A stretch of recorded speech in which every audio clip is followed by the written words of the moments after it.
Welcome back to Copper Star Precision, the channel dedicated to getting you more points at your competitive shooting matches. Here with match footage from the November 2025 NRL22 Course of Fire, plus a couple bonus stages. So yeah, this is a relatively straightforward match, I think. I think the key theme of this match is movement. There is quite a bunch of positional movement. You've got the sort of doing burpees up between the pyramid and the prone stage, moving tank trap tips every couple of shots, moving laterally between the barrels. So there's definitely a lot of movement in this Course of Fire. So if you're someone that struggles with mobility or getting in and out of positions, having that natural point of aim, I could see this as a little bit more challenging than months prior. But as far as the Course of Fire target engagement, I don't think there's anything really that's going to trip you up, except for maybe the tank trap stage, stage one. Target order might become an issue there. And if you follow my tips and tricks and strategies on the rooftop stage, I think I really simplify that stage and make it less complicated than it needs to be. But yeah, let's just jump into some action. I'm going to show you some bonus stages from our club here at Phoenix Ride and Gun Club. Really fun side stages. So if you ever come to our matches, usually in the summer, it's too hot. We have one extra bonus stage so people can get out at a reasonable time before it's 110 degrees outside in Phoenix. But during the winter months, we add an additional bonus stage. So you have the 5 Course of Fire stages from the NRL22, plus usually 2 side stages in the winter months, now that it's below triple digits. So first stage is actually really fun. It was a 60-second par time stage, so got to go fast. And it was a troop line, 5 zombie targets, and then a KYL rack of zombie heads. And you just had to alternate between the zombies and the zombie heads. So I dialed for the far targets and was holding under because you went far to near, and then you alternated between the KYL rack at the far distance and all the zombie targets. So it's a fun, fast stage. It's always fun to shoot fast. It was from prone, so obviously very stable, but let's see how it went. All right, shoot ready? For sure. Ready? Stand by. Go. Somebody else helping me on that.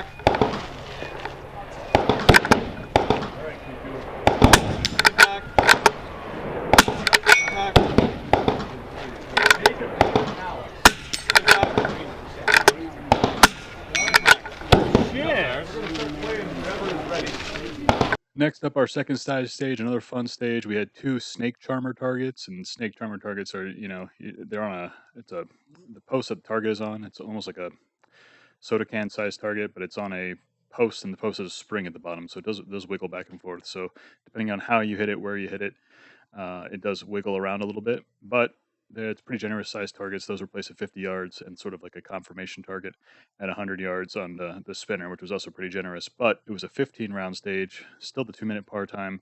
But again, kind of going with this month's theme in the Course of Fire, move and build positions quickly. So this was off of spools and another fun stage. So we're doing sort of crisscross pattern, much like on the barrel stage this month's Course of Fire. With a third target in the middle, and because even though I have extended mags, they only hold 13 rounds, so I still have to do a mag change in there. So a lot to manage on the clock. Just went with a simple bag approach and just got into a position and just ran the stage. So this is how that went. You ready? Ready? Stand by. Go.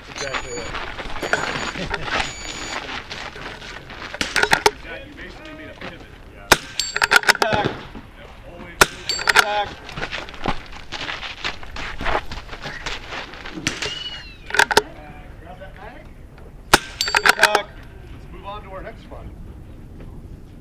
Impact. Don't drop your mag. Alright.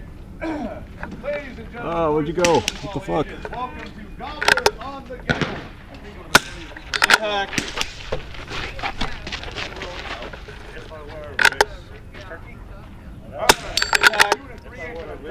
Impact. Verify that. There's no restriction. It's a 12-round stage. Impact. Stage. Hey, baby, how many? Impact. On the start signal, you need to target 2 shots each, large and small. Get back. Left side of the Impact. right side of the rooftop, center of the rooftop. All positions, the rifle is supported. Impact. Impact.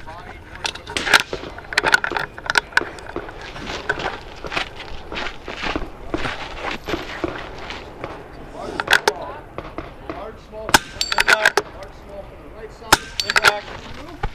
Large, small from the center. Two with the large, two with the small. Impact.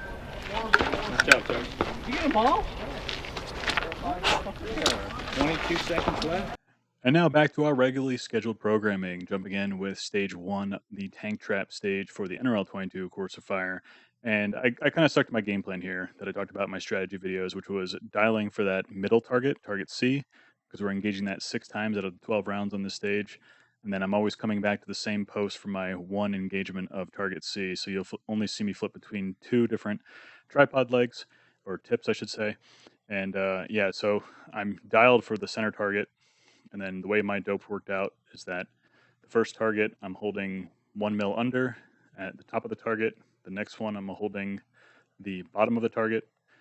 C is obviously straight up. D is going to be top of the target, and 1 mil hold for the far target. So it's just kind of lined up there. And because these courses of fire are published in advance, I always recommend people kind of like go through their checklist and see if dialing to a target that isn't the first target and holding over everything, or the last target, or anything like that.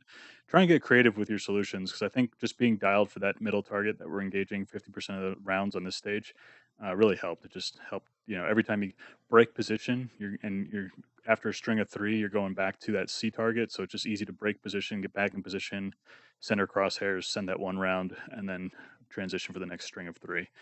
So that really helped out on this stage, and let's see how it went. Stand by. Go. Yeah, you guys see that? Yeah. Impact.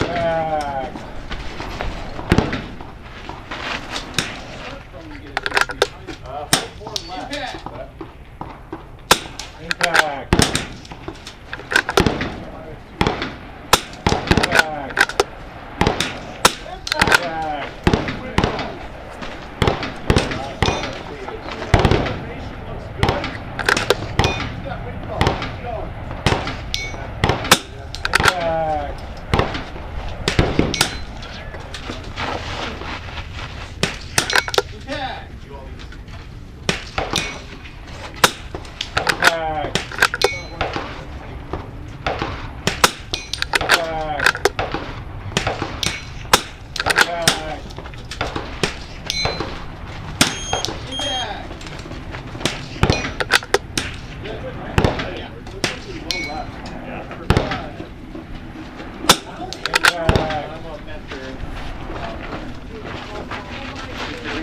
Mr. Green.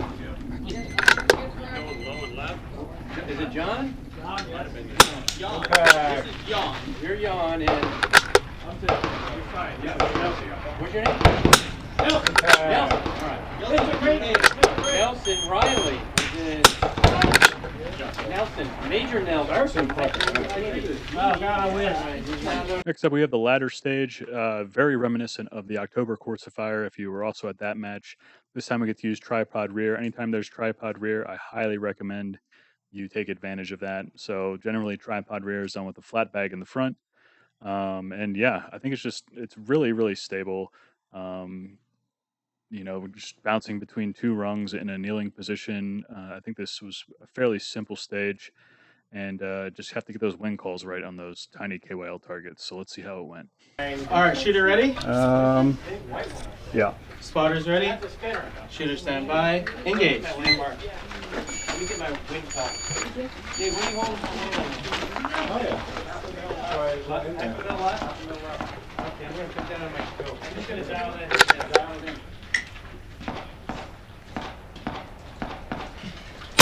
All right, Dave, when I shoot, you shoot at the same time. One of them.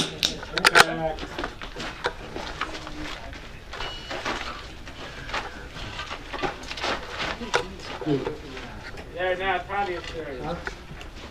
Understand the course of fire? Sun's in my And face. you load it and make ready. Louder up, ready. Okay, stand by, go.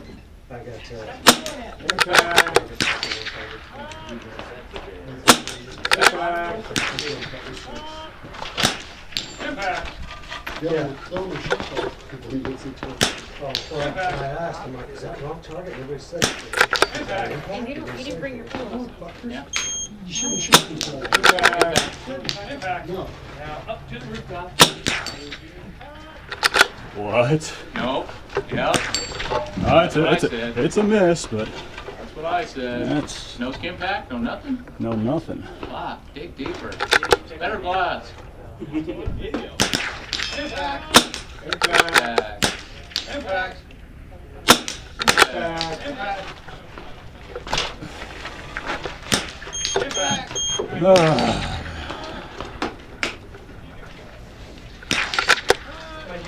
My jump off. 60 yards. It's hanging in the toilet. Impact. Impact. Impact. Impact. Got you for 9, Cyrus. Thank you. So I dropped one there, but we're gonna jump into the pyramid stage next. And this, there's two ways to go really. Do you want to start on the pyramid, or do you want to start prone? I decided to start prone. Given the last stage that I just shot, there's a little bit of something out there. There wasn't a lot of wind, but there was just enough that you kind of had to be really aware of what's going on, especially with those really subtle wind gusts and changing winds. A little bit here or there can throw you off target. So I decided to go prone, which means you're always starting the far target. So I started prone, just making sure my wind call was good for the rest of the stage. And other than that, you see me place my bag down on the pyramid first. I'll then drop the bag for the prone position. The bag just stays there. So bag stays prone, bag stays on the pyramid. I think that's super simple. All you're doing is moving the rifle between positions, obviously leaving the bipod deployed. You have to be in a standing position. So for that, I mean, that was rung 4. And it's just transitioning back and forth and just trying to get as stable as possible. If you're someone that struggles with mobility, this is definitely a tough stage. And, you get the heart rate going a little bit, jumping up and down. I can't imagine what option 2B is like, jumping after every target. So that's probably quite the workout. But again, relatively straightforward stage. You just kind of have to decide ahead of time, or make a game day decision at the match whether or not you want to start prone or start on the pyramid. Regardless of what you choose, you're starting at the far target. So I decided to go prone for the far target, even though it's slightly bigger, relatively speaking. I just want to make sure that wind call was good. And you see me dialed for the near target, so you'll see me holding 0.5 mil for the far target. And that's much easier to do, again, while you are prone. So holding over when you're prone is much easier than trying to, balance the rifle, get a good sight picture, and also make sure you had the right holdover for another target. So that's why I decided to do the stage this way. Let me know what you did down in the comments, or what you plan on doing. But let's see how this went. Ready? Stand by. Go.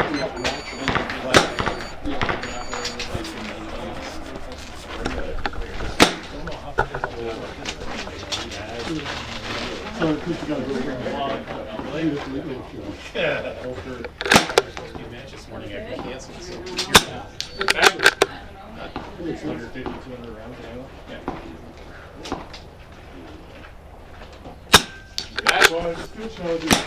Back.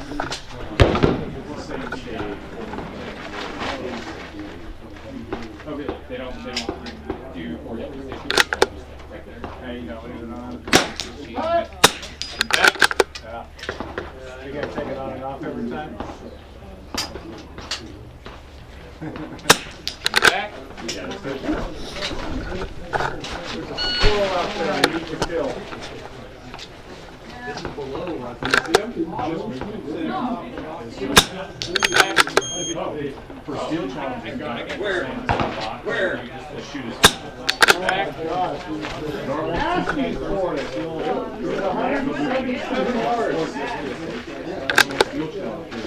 See the 100-yard target?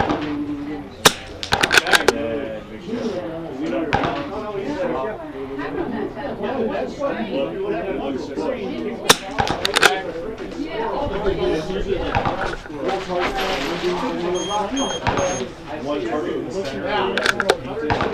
Yards. Back. Right? And then I was like, Thank you. On to the barrel stage, time stage. if I were to do the stage again, so I did the stage with bipod and rear bag just because that's what I'm most stable and most confident in my ability to make good impacts, and it's not fast. You'll see a couple times during this stage, I actually have to wait for the targets to stop swinging. That's extremely frustrating, especially when it's a time stage. So, maybe if I did a better job of squaring up on the targets, they wouldn't swing to side to side.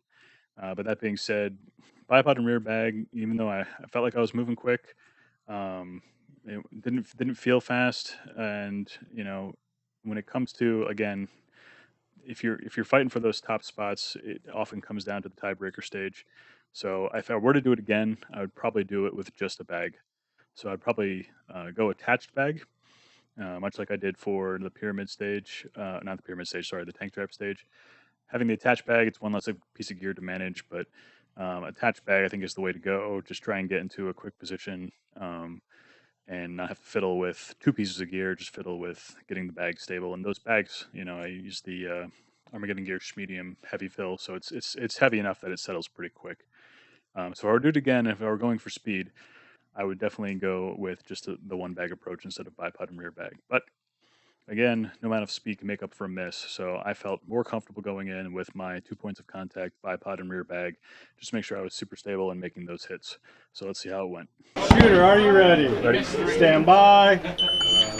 I'm digging through the wall. Can't find anything. No, seriously. Yeah. Back. That one's mine. Back.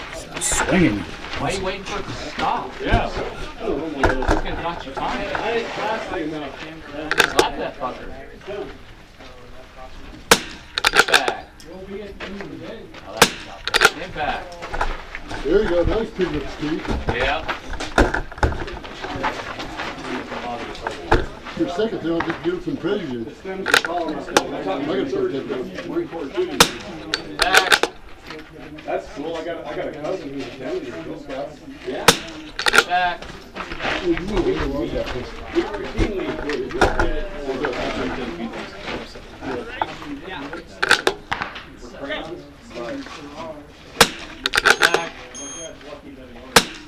Back. Stinky. There's no more supposed to have between them.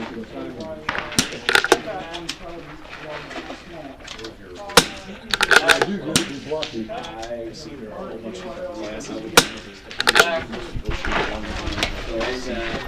Yeah. There's really no kickoff. The kickoff is good. And that's in there. But, see, mine's good. Let's start you out of the box. Back. Nice. Is that sink here? Yeah. So not bad, clean stage, but again, didn't feel fast. Another squad mate, Mike, on our squad, very phenomenal shooter and a fast shooter too. Fast and accurate. I think he finished the stage in like 75 seconds. So that's a really good time in my book. And he went with the bag approach.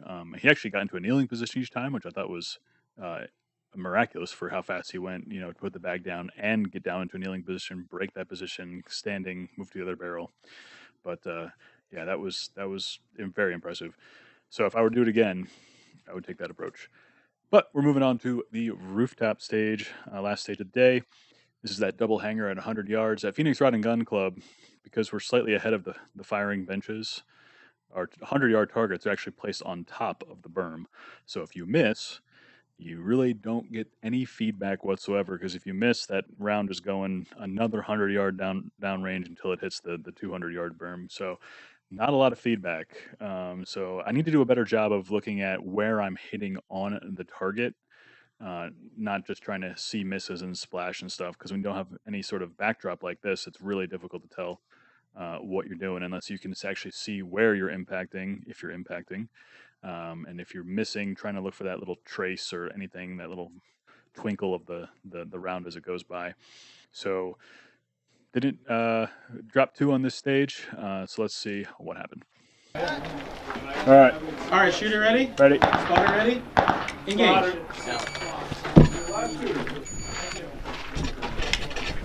Bag fell off. My bag fell off. That's the problem there, it ain't got no gas in it. Alright, shooter, if you understand the course of fire. Make readiness. Zach. Zach. Zach.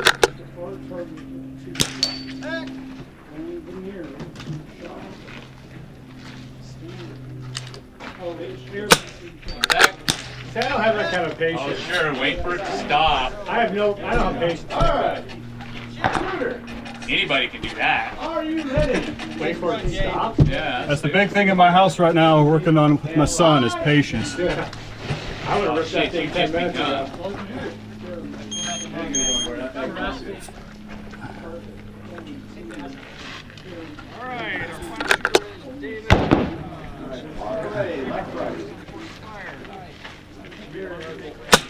Zach.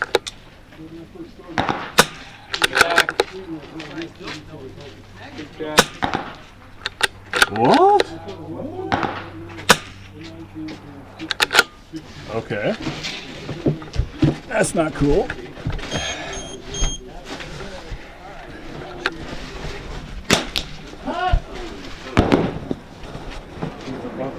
Hey, don't be monkey my man. Zach.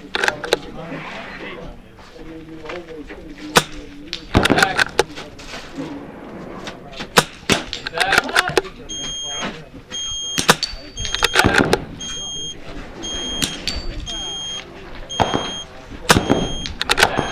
Good recovery there. Those two are off right, Sergeant. Got you 14. So for that last string of 4, I was glad I could make that correction and make sure that the last 4 rounds got on target. But yeah, dropping 2 after only dropping 1 the rest of the day, a little bit disappointing. But if we take a look at the scores, it was just enough to squeak by for a win. So again, this is the second month in a row I've dropped 3, and the second month in a row, second and third place have also only dropped 3 points. So second month in a row, it's come down to that tiebreaker. I finished that stage in roughly 97 seconds. Second place looks like it finished in about 105. So about 15 seconds left on the clock. So, I mean, what is that? Less than 10 seconds separating first and second place. And on a stage like that, where there's a lot of movement, you can waste 10 seconds easy. If I had one more target that was swinging and that I had to wait a few seconds for, I mean, right there. So, yeah, just really, really awesome competition. Really tough at the top. Really have to work on getting a little bit faster and maybe not making some silly mistakes. And again, like I said, making sure that when I am impacting the target, I need to be aware of where I'm hitting on the target so that it's not just complacent with hitting the target and getting an impact. It's like, okay, if I'm hitting the left edge of the target, how can I send my next round so I can center up on the plate? Because especially on that last stage, you have a 3-inch and a 2.5 inch, and sometimes that 1/2 inch is just enough to, if you're hitting left edge of plate and you move from the big target to the small target, you might not hit it if you're flirting with the left edge of the bigger target. So have to work on sort of calling my shots, seeing my impacts downrange, where they hit those targets, so I can center up the group. So when you transition to smaller targets, that you're more centered up on those targets as well. So definitely something I'm going to practice and work on. But hopefully these tips and tricks are helpful.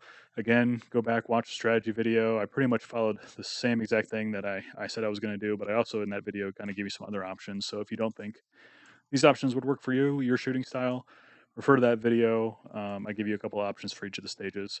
And yeah, just here to help you.